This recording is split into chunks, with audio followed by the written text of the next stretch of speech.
I built that case. What year did you build it? I built that case in 1986, and maybe in 85. That's when we started the company. And I used to take this case to the gun shows, and I collected Vietnam-era, gear of all different kinds. And the first time I saw the Sog knife, the original Sog knife, I lost my mind. It affected me. It was like, whoa, wow! I'd never seen anything like that. It was sculptural. It was like historical. It was like, had so much mystique and history to it. And here was like the original knife right here, and so you could see. And then we decided at that point to reproduce the original, and so that's kind of the start of the company. In the meantime, look at these patches. These are all Mac V patches: Command Control South, Command Control Central, Command Control North. And to have one of those patches, like original like that, and they're really the thick old patches, is very hard to do. But to have all three, I don't know, might be the only collection like that in the world. And so that's how we started. And this is an original Tomahawk from Vietnam, and we ended up reproducing that. Became one of the most successful pieces of gear in the industry. And so, yeah, from humble beginnings, who would have known that it actually turned into something? So here we are today. We are. We're talking to Spencer, founder of Sog Knives. There's our buddy Chris over there. Hi. Fascinating insight to the beginning of the company. No, not me. No, to Chris as well. After you came out with that first knife, how was it received? And what did it change the knife industry? Because I don't think anyone had done anything quite like that before, had they, as a production knife? No, not really. And the first knife that we ended up sourcing, well, the sourcing story is very interesting, because I went to Bo Randall in Florida, and Bo Randall makes a lot of incredible knives, as most of you know, leather-handled knives. So it was natural for him to look at this, and he said, "Yeah, I know that knife." And I said, "Well, could you make 300 for us?" And he said, "Yes." I said, "Well, when would we get the first of them?" He said, "About 5 years." And it was like, well, that's not going to work. And so he said, "Well, talk to this good old boy in Arkansas, and his name's A.G. Russell." So I called up A.G. Russell, and A.G. Russell ended up putting me in touch in Japan with a manufacturer to produce the original knife, who turned out to be the son of the father who made the original one back in the 60s. Really? So it was very serendipitous, to have that, occur. And but what we did was, you're right, hadn't been done. It was a knife. It was $169 retail, which at that time was extremely expensive. A $40 or $50 knife at that time was, kind of higher end. So to have a knife at $169, and then the first 100, I think, were $285, and then the first 10 were like $400, I think. So we just started, and I didn't know that much about the knife business at that time. And so we took out an ad in Soldier of Fortune and Survival Guide. And the first month we sold, I believe, $10,000 worth of knives on Soldier of Fortune website. And we'd go, "Oh my God!" It's like, There's a market for this. Yeah, we were sitting on a bunch of them. They were, we needed to sell them. And the second month we ran the same ad, and we sold like $5,000. It's like, uh-oh. And the third month we sold like, $2,000, and we lost money on the ad. And I said, this isn't going to work, And so we had to learn very quickly what to do. And I started knocking on doors, and I started going to the gun stores and the cutlery stores. And I tell this story about Dan Delavan in Plaza Cutlery. And I went in to see Dan, and I said, we're producing this the Sog Bowie knife. He said, "Oh yeah, I've seen your ads."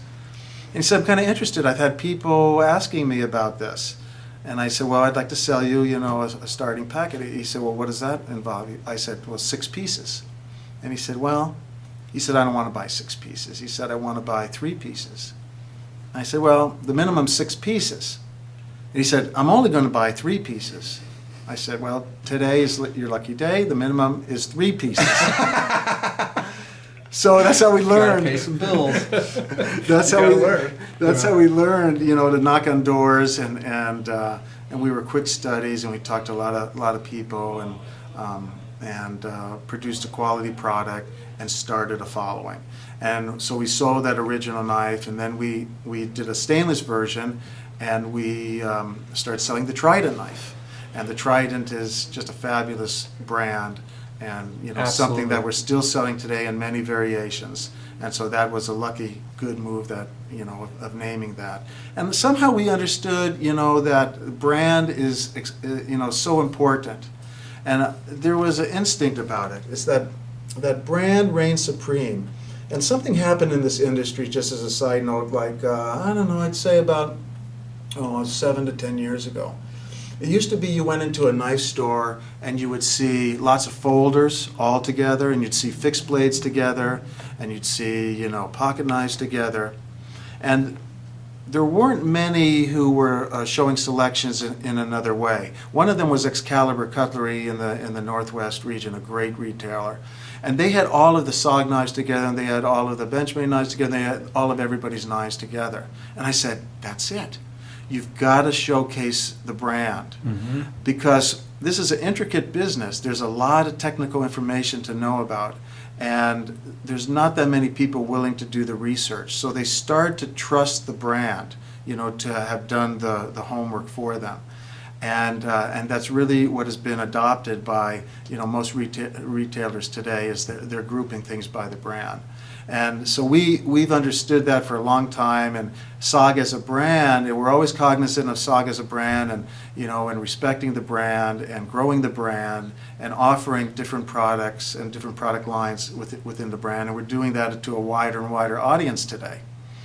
So so going back to the origins, so we started knocking on doors, and the knives that we were producing in Japan kept coming. And they were kind of stacking up. And I always liken it to the episode with Lucille Ball, if you've ever seen that, Yeah, where the the conveyor chocolate line, belt. the conveyor belt. She's like maxed out. She cannot put them in the box fast enough. She can't put them in it, so she starts eating them, right? Yeah. And that's the conveyor belt was coming. What are we going to do with these knives? We got to figure out how to sell them. And so we were lucky that A.G. Russell sold them. Cutlery Shop. Mr. Jeff Loffer, Jeff our friend. Loffer, Yep. a great, old friend of ours who helped us in the very beginning. He put them in, and we just started, and we ended up from there producing the first folding kind of Bowie style knife, which was the Tomcat. Still sold today in its 4th reiteration, but the Tomcat back then was unlike anything anybody had ever seen. We're talking in 86, 88, a very conventional industry, where you had bone handle knives, and you had case knives, and and buck knives. That was the standard of the industry. Tactical blades were nowhere to be seen. Nowhere. They And were not even invented yet. Not even invented. Yeah. And high-tech materials were very hard to find, if any. And so we put the Tomcat into this format where you had this big, thick blade. It was like, I think it was 200 thousandths, a really thick blade. And the Bowie style into a high-tech folder with Kraton grips and stainless bolsters, and it took off, And so we were helping to start that part of the industry where tactical, and I use synonymously tactical and technical, because it's a look, it's a technical look, it's a tactical use that to me is very similar. Awesome. And still made today, that Tomcat. Yeah, and even better today. It's got the arc lock in it. It's Yeah. like sick. Make sure you guys check it out. It's still what I think one of the classic, one of the standards of the big folder, in our industry. Anything you want to say historically before we move on to? There's so many fascinating questions we can ask you. There is. There's a lot of history. There's a lot of passion that we Yep. can detect coming out of you, and that's what makes a knife company great. By the way, is there is a visionary in that company that has a very distinct perception on how the knife should be. That's you at Sog. Is that imparted first off to other people in Sog? Do they share that with you? We have a wonderful culture. And everybody everybody, I think, is really, the part of the Sog family today. I remember we had this receptionist, and she was about, I don't know, 4'10", and she was this tiny little thing. And like she was here for 2 or 3 weeks, and I looked over, and she was carrying like a big like fixed blade on her hip. I forget what it was exactly, and I realized that we were definitely an alternative culture, but I really like that. I'll tell you too that in the beginnings, we started this with the only goal is to produce great products and to have a lifestyle, that we could work on this company. And I started in my little apartment, and it was a 3rd floor apartment in Santa Monica. Now, there was one day I remember, and I had this chow dog, Maimoto Musashi. And Chow Chow? Yeah, he was a chow chow dog. Yeah, I had a chow chow. Big dog, great dogs. And I remember coming into my little apartment, and it was stacked with boxes, like, everywhere. They were like 4 to 6 feet high. And the dog had to like walk, like in this little tiny path to get to the kitchen and to his little spot by the window. And I realized that it was probably, time to move. And the other thing was, it was on the 3rd floor, and carrying boxes of knives. Knives are really heavy. They're steel. When you have a box of knives, it's like 60 pounds. It's dense. Yeah, it's dense. So going up and down the stairs was always a trick, and so we realized at that time that we needed to move and get an office or something, and so we said, where do we want to be? We needed to have an international port and an international airport, and so that was on the West Coast, San Diego, and LA, and San Francisco, and then Portland, and then Washington. And I didn't want to go to San Diego, it was too expensive. LA was too expensive. San Francisco was too expensive, so there was Portland and Seattle. So we came up to Seattle, and and it was amazing, and we thought it was a great opportunity, and so we moved up the business and moved it into a house that we could buy up here, and so that was the start. Yeah. And your buddy Jeff helped you out there? Yeah, I just told you that in the early days I needed a prepayment or a loan, and he was gracious and kind enough. Jeff Loffer from Cutlery Shop, our friend. Yeah, and Jeff, if you see this, thanks, man. So Jeff hooked him up, that was awesome. Paid that invoice ahead of time or whatever it was. That's right. All right, historically, these knives, anything else you want to say, Spencer, about these ones? Yeah, these original Sog buoys, like I said, had so much soul. When I saw this one with the plum coating, and plum coating is like a Old English browning. It's gun bluing, but slightly different. It's a chemical process. And actually, when we found later on that this was an accident, they meant to make them blue, but they turned brown, and so they were very rare. And so I found that one and I kept it. Then this one was a 7-inch Recon. That was very rare at the time. I had never even seen one, and we were doing the Soldier of Fortune convention, and this ex-Special Forces guy came up, and he said that, he had one of ours, but it was longer. I said, longer. I said, what does it look like? He said, kind of like a banana. I said, if that's what I think it is, I said, I've never seen one, and I think there's only 3 to 5 in the country. And I'd seen a picture of it in Larry Thomas's book on military knives. Mm-hmm. And he said, yeah, I have one, and I'd like to trade you for it. So I said, well, we're here all day. And he said, I'll be back in 3 or 4 hours. And you know how many times you hear that at a trade show? You never see anybody again because it's too big, it's too busy, and people get distracted. They get distracted. They never get back to the booth. 3 or 4 hours, this guy comes back, and he has this knife. And I said, this one right here. This one right here. I said, that's the holy grail of the collectible Sog knives. I said, that's so rare. I just want you to know that. He said, well, it doesn't mean that much to me anymore. And I said, okay. I said, I'm happy to trade you for it. I said, and it'll never leave my collection. It couldn't be in better hands than you. I hope so. Yeah. And I appreciate it still, and here we have a chance to actually show, America and the world this original knife. So it's actually really cool. How many others would you say are? We did find out later through some of the historical documents that became available out of what was the name of that magazine with Greg Walker that he found, I'll annotate it right here. Yeah, so he found information. But I believe there ended up being originally maybe, I don't know, 600 or 800, I forget exactly. Okay. And very few of them survived. So I don't know how many, but it wasn't as rare as I had thought at the time. There wasn't 3 to 5 in the country, there was more, but they're still very rare. What kind of steel? That is probably an SK3. It's a carbon steel. Carbon steel takes a good bluing. Stainless steel does not. And so these original knives were all made out of carbon. Spence, since we've opened up your personal collection here and they see this brown blade, they're going to want one from Sog. A commemorative, limited edition, brown bladed, that plum color. You know what? That's a great idea. I think that would sell like crazy and make it very limited. I think that's a great idea. Why haven't we ever done that before? We didn't have the genius of nutnfancy here. Just looking to help you. I'd buy one just because of the coolness. I talked about it, as you know, Chris, in the Sog Agency review. It's just such a gorgeous knife. There's very few. I actually don't know of any that put together a knife of that quality production-wise. Randall, like you said, awesome knives. Bark River's doing some great work. But from a true production sense, like you do year after year, that's probably the best knife out there like that. Any of those knives, the Agency, the Sog Bowie, thank you. They're special, and they capture this. They capture the mystique, the aura of that combat behind the lines knife. And getting back to the brand, that's kind of what Sog's about. It's an operator's blade, right? It's an operator's blade. It's functional art.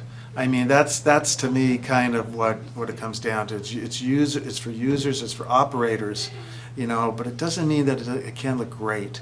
Yeah. And for a company, I'm very proud to say that for a company of our lineage and how long that we've been in business, to have the original knife still in our line, I think says something. I don't know what it says, but Well, I'll help you out a little bit. I think it says that there's demand for it and that it's still selling because it just connects with both established knife people and then new knife people coming in and learning about it.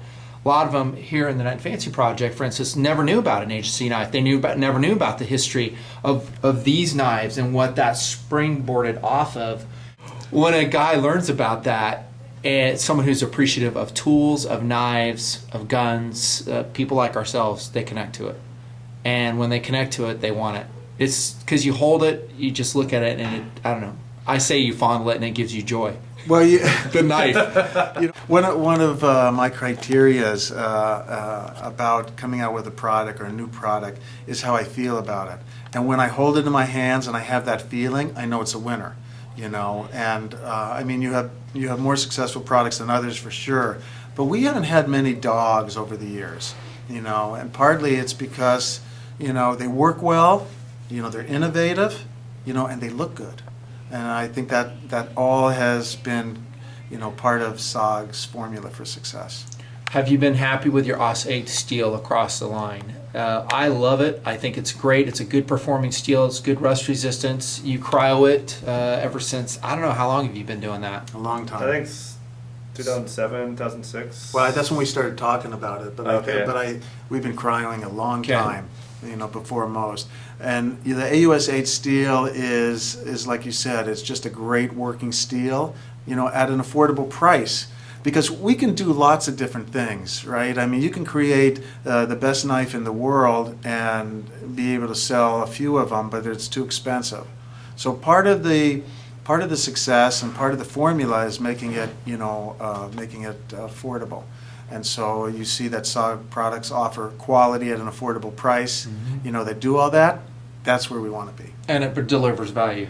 That's right. Yeah, I'll go back to your Flash 1, Flash 2 series, and again, the Sog Aegis and other knives you have coming up. What's the name of that other one? The flashback that's out The now? Flashback. Yep. The price is, I don't know, around 50 on up, around there. For a Flash, I think a Flash 1, if you get a good deal on it, it's going to be around 35, 40. Yep, and then your flashes are probably around 50, and then you're up to probably 90 for the new flashback. But to me, and I talk to my viewers about it, is that you're talking about the value equation. Does it like function in a way that gives you enjoyment and that is functional in your philosophy of use? And that's what you just described to me. Absolutely. Answer is yes. I mean, you can have an heirloom quality product that lasts your entire life for the price of a tank of gas. I mean, when we think about that, it's like, I think we're delivering value, and I that's really important. Yep. And a lot of people who don't know about knives will get turned on to exactly what you said. At first they'll go, well, I'm not paying $50 for a knife. I was like, put it in your hands, use it day to day, talk to me in a month, talk to me in 2 months, and you tell me if it didn't change the way as, I don't know, a manly man. You go around doing your daily... Why do you keep pointing at me when you say manly man? You're the only one with a beard in this room, that's why. Right? Spencer, got to give him some cred for that. Absolutely. There you go. But you'll learn and you'll say, this is something that rocks. And I can't tell you how many thousands of people I've talked to in TMP that have done that and they become knife addicts. A lot with your knives. So. Well, it's our consumer base is growing by leaps and bounds, and and it's really exciting to still be part of it and watch this, as the brand has grown so much. And we're doing all kinds of different products now too. We have hunting knives for the first time, all kinds of gear, and so we believe that SOG products are synonymous with innovative products, and you're going to see us continue along that vein. What year were you living in that apartment with your chow chow? 86? Yeah, 86, probably 83 on, yeah. Or If someone would have come to you then and said, hey, check this out, this is what your future is, and they showed you what you have going on today, what would you have thought? Oh, no, I never dreamt. Not in your wildest imagination? No, never dreamt. Never dreamt. Did you think this could just be kind of a small knife and you'd have some enthusiasts that were buying your blades, but never like taken off huge? Never, like I said, just wanted to create good products and be able to keep it going somewhat. But mind you, back then, there was, I was worried because we had the Sog buoy, we had the Trident, we had the Tomcat. Actually, we had our first folder was the Team Leader, which was ugly and too big and horrible. It was a mistake. But now as a collector's, real rare knife, because there was only 300 made back then, I think, and most haven't survived. But what was the question? 86. Could you have imagined your present day? Oh yeah. Hey, I remembered it. No, and we just kept going, and we had these Bowie style knives, and I didn't know whether how big it could get. My background has been very diversified. I hung out in an art community in Venice, California, so I have an artist kind of background. I ended up working for Northrop as a R&D tool and die maker in the Total Black projects. At one point, I had like the highest civilian DoD clearance in the United States. I had beyond top secret for your eyes only. And so as I was in my early 20s, so I got to see incredible things. The first day I walked into Northrop, they took me into this top secret hangar, and they said, this is where you'll be working. I walked in, and there was a 4/10 scale model of the stealth bomber, and it was like walking into Star Wars. I mean, I couldn't believe my eyes what was happening back then. And so I got an incredible education in material science and technical methods and all materials too. The aviation materials are always cutting edge. Always, and that's why. And when you apply them to something like a knife, I think something great happens. Well, I think we were one of the first, if not the first, to use carbon fiber in the jet edge. I loved carbon fiber from those days, and titanium and all kinds of things. Just a little side note on Northrop was, so I was kind of a young whippersnapper, but like I said, we were quick studies, and I was a quick study. And I saw something on the stealth bomber that wasn't quite right. And so I went up to my boss and I said, there's something wrong with the stealth bomber model. He said, well, what's that? I said, the tail's in the wrong place. Yeah, he said, what? You know, here I was working with guys who've been in the business 30, 40 years, and I'm this young kid, okay, didn't know too much. And I said, the tail's in the wrong place. I said, it's 6 inches off. And in aerodynamics, that's huge. He said, show me. So I went over to the model, and by the way, a 4/10 model of the stealth bomber is humongous. This is a monstrous plane. I mean, it's like, you know, huge. And so I measured and I showed him, and I had scales and I had levels, and you know, I drew lines, and he goes, oh my God. He said, the tail's 6 inches off. I said, that's what I told you. You saved the design of the stealth bomber, and the B-2. So the thing is, he said to me, he said, fix it.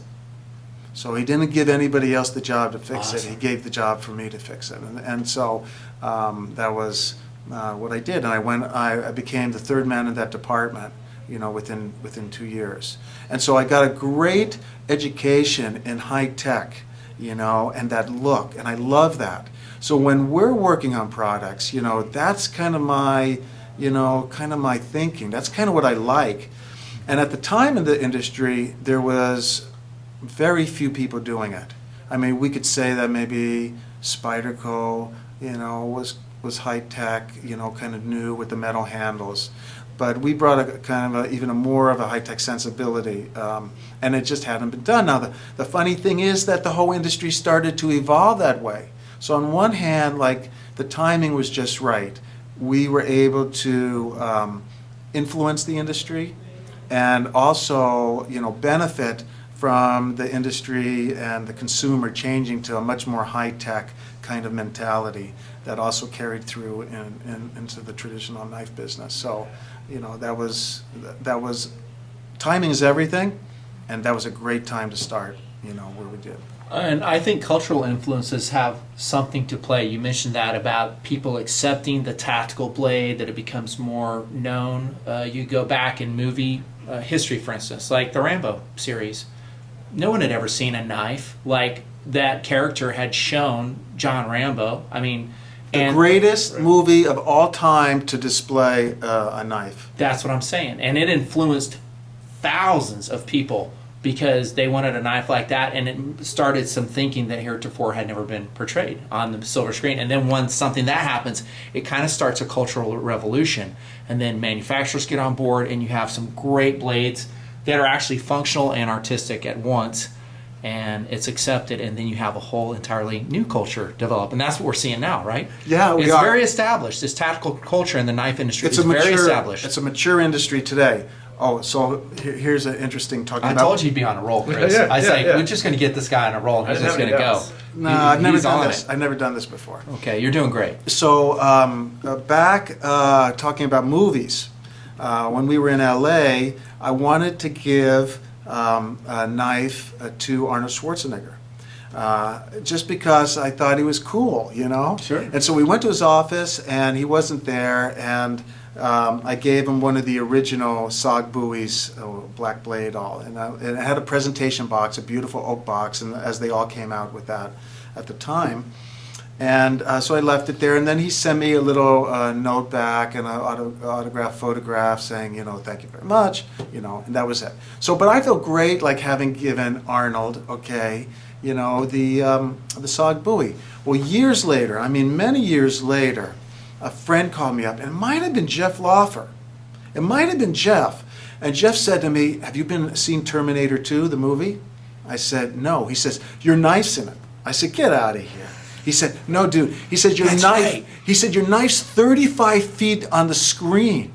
He said, it's the whole screen. And he says, you can see the logo. I go, no way. Yeah. No way. Wasn't that Terminator 2 when she's stabbing in the table? It is. Linda Hamilton. Yeah. So was that the exact blade you'd given him?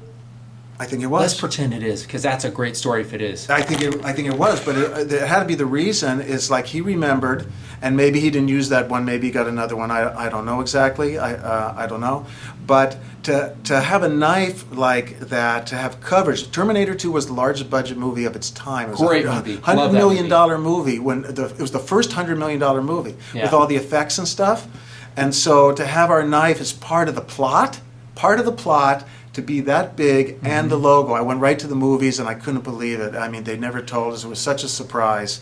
And, so I think the Rambo is the all-time greatest knife display in a movie. And Terminator 2 is definitely, one of the top ones as well that we got coverage for. You couldn't get a more badass character in a movie than what she portrayed.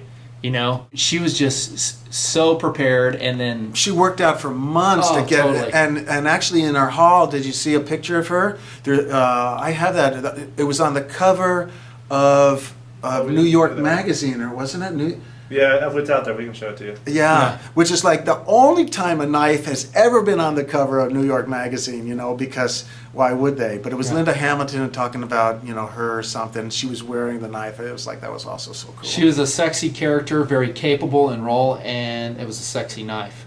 That's right. So going back to what we're talking about, that is really strong for the brand. It cements in a lot of people's minds. Even though it's on a movie, but still it can translate into real life as well. No, absolutely. My philosophy is if you do good, honest business, do straight up business, you take care of your customers and people, you hang around long enough, good stuff happens. And over the careers of the last, 20-something years now, we've had a lot of great things happen to us. That was one of them. The first SHOT Show we did, I remember U.S. Cavalry, the catalog, came up and they said, I think we had just a few knives, and they said, your knife's on the front cover of our magazine, of our catalog. I go, no. It's like, yeah.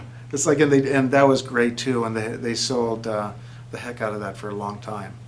The first SHOT Show we did, we were in a room off of a room, and we didn't expect to see too many people. And the guy next to us said, nobody comes here for 3 days. The last day, then people look for new products, and they come and they'll find us. Well, as of the first hour of the first day, we had people coming to see us. And this guy next to us kept looking, and he was like, what's going on here? What's going on here? And U.S. Cavalry was one of the early people to come to that booth. Outstanding.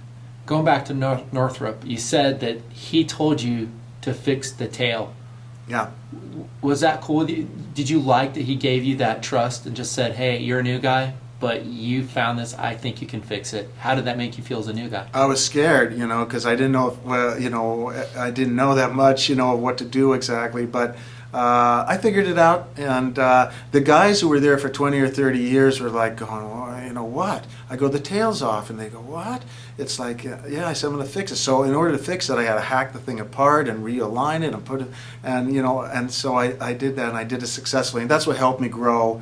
I was always listening to people. I always liked working with people who knew more than I, and I always liked working with experienced guys who might have been tough, kind of hard asses, because I got the most out of that. I learned the most, and so I've always been a lifelong learner, about everything, and I think that has served me well. As a CEO of the company, does that management style play with your subordinates? Like, you'll do what he did, like, hey, you're on it, I want you to finish this project. Well, for a long time, it was definitely a part of who I was, and I thought that we ran a great company. And today, I'm not the CEO. Today, I'm the Chief Technology Officer, because I realized that I wanted to focus on what I thought I did best, which is, create great products. Interesting. And so Jerry Henlin is our CEO today, and he's just fabulous. And we have a big staff of, it used to be I did everything. I swept the floors and hired and fired, got the contracts, sold the blades. Oh yeah, we did. Yeah, sure. Are you happier in this role? I'm much happier. I bet, because it goes back to what you're passionate about. That's right. The blades. That's right. And the creation of that art, that functional art you're talking about. Yeah, I never wanted to run a company. I wanted to create great products. And so, it's interesting, and I'm sure a lot of you experience this as custom knife makers or in small businesses. You start for a reason, but then there's all this other stuff that has to happen. In order to administrative stuff. You might be an artist, okay, and create a great painting, okay, which I am. I'm an oil painter, SpencerFrazer.com.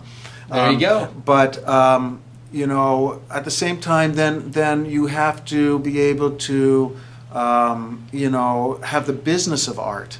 And so having the business of creating knives, and learning about the contracts and having employees and all of that, I learned and I enjoyed it, and I did love running a company.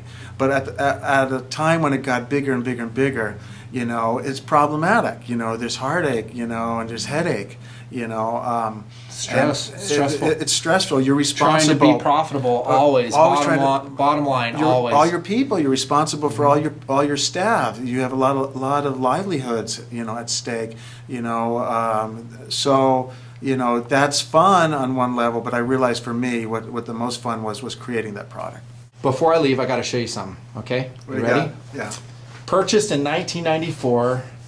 This is my original Sog. Oh my goodness. With some modifications, but I purchased that 94.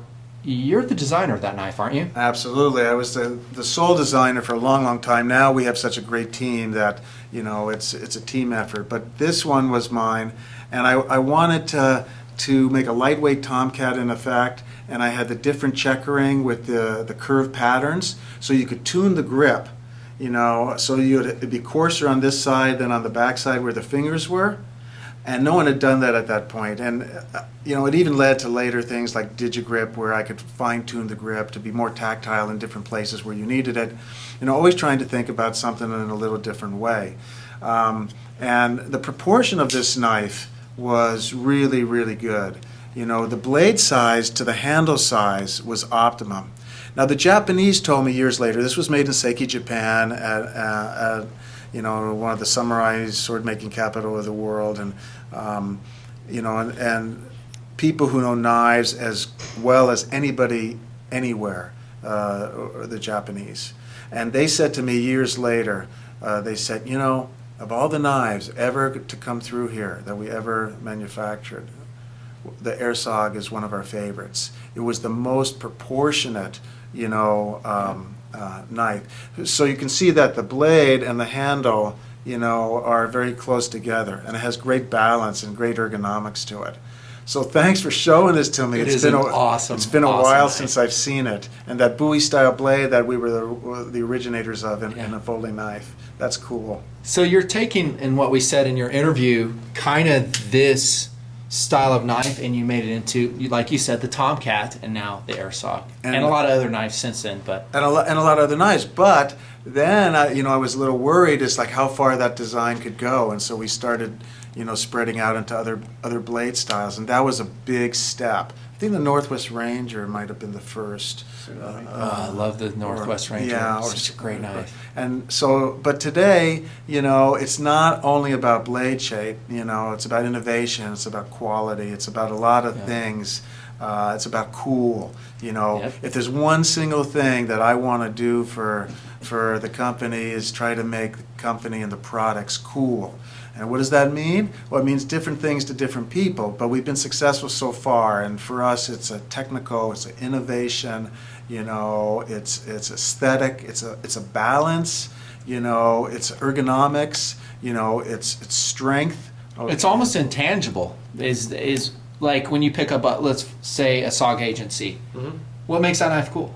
It's hard to. You can't really describe it, can you? The look of it, the overall size. It's sexy. Materials, yeah. It's just sexy, and it's very cool and functional at the same time. I mean, it's a great fighting knife. Yeah, absolutely. Great fighting knife. And we spend a lot of time just looking at the knife and almost like, and as an artist, I'm a product artist and I'm a, oil painter as well. And I look to achieve balance, and almost like resonation of the product where everything comes together. And I learned this partially in my gardening. I'm a Japanese hobbyist, and I build gardens. I do sculpting of Japanese trees and stuff, which I think of as living sculpture.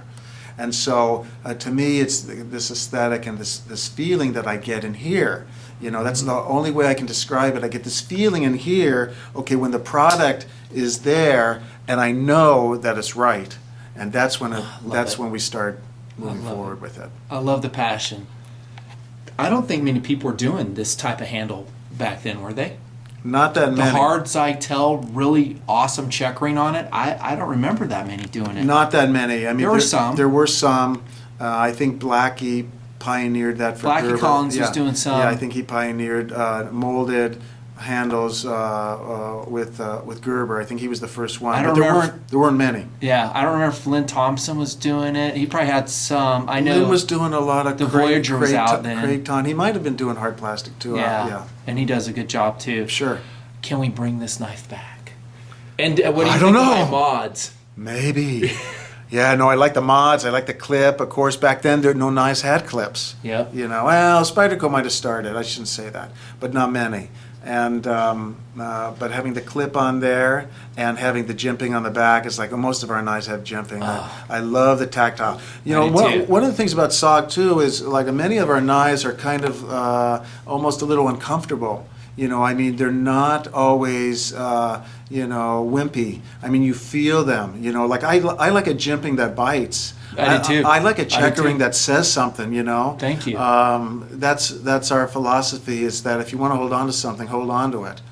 And that gets to what you were saying off camera is it's a user knife. Yep. Then nothing makes Chris sadder than seeing a Sog knife Yep. that's not being used hard. Isn't that what you said? Exactly. I hate seeing a Sog knife in a safe. Yeah. Yeah. And That still to use this, it hard. It's got to be use it user. hard.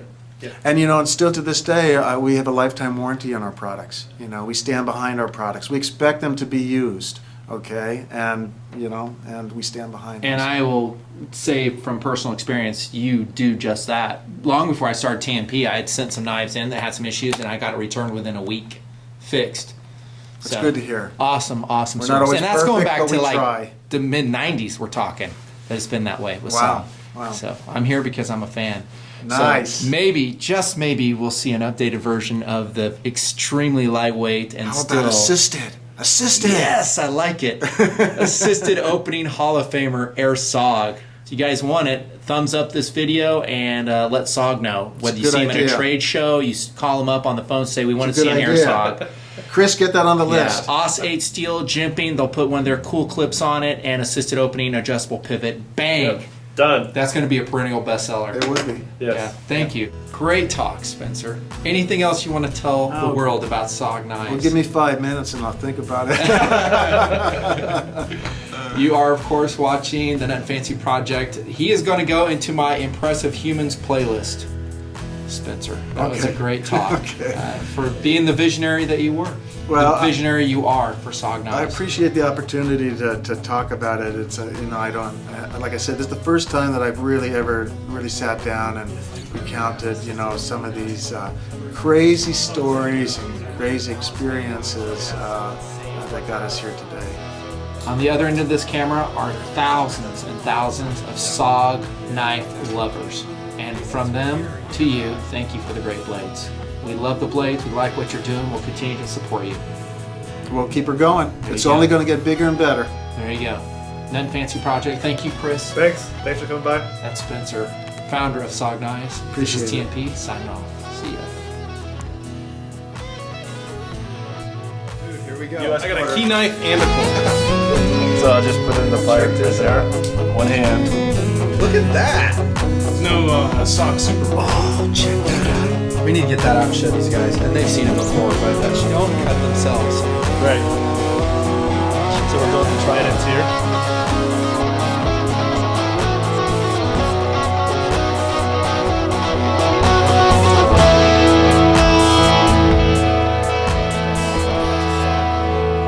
They do have the other version of this, a Sog Bowie, which is more of a traditional throwback to its predecessor, the Vietnam era knife. It's got the stacked leather handle.